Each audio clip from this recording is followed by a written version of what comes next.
السلام علیکم، میرا نام ہے عامر شہزاد اور آپ دیکھ رہے ہیں اسلام کا نور۔ معزز ناظرین، خلیفہ ہارون رشید پوری شان و شوکت سے اپنے سپاہیوں کے ساتھ بازار کا رخ کرتے ہیں۔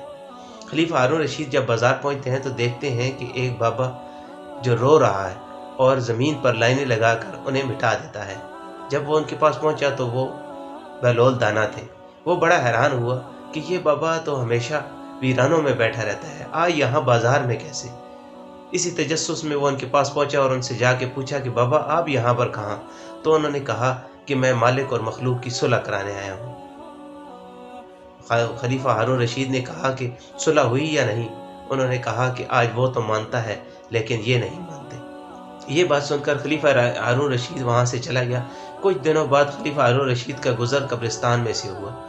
اس نے دیکھا کہ وہی بابا قبرستان میں بیٹھا رو رہا ہے اور زمین پر لائنیں لگاتا ہے، پھر انہیں مٹا دیتا ہے۔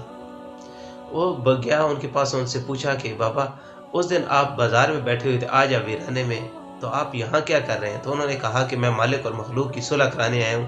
تو انہوں نے کہا کہ صلح ہوئی یا نہیں؟ انہوں نے کہا کہ آج یہ تو مانتے ہیں لیکن وہ نہیں مانتا۔ معزز ناظرین، آج ہمارے پاس وقت ہے، آج ہم اللہ سے اپنے گناہوں کی معافی مانگ لیں، نہیں تو کل ایسا نہ ہو کہ جب یہ ظاہری آنکھ بند ہو اور باطنی آنکھ کھلے تو توبہ کے دروازے بھی بند ہو چکے ہوں اور وہ بھی نہ مانے۔ معزز ناظرین، آج اپنے مالک کو راضی کر لیں، اپنے مالک سے معافی مانگ لیں، کیونکہ آج ہمارے پاس وقت ہے۔ اعلیٰ پاک ہمیں عمل کی توفیق عطا فرمائے۔ اگر آپ کو میری یہ ویڈیو اچھی لگی ہو تو پلیز اسے لائک کریں اور دوسروں کے ساتھ شیئر کریں اور ہمارا چینل اسلام کے نور کو سبسکرائب کریں۔ اللہ حافظ۔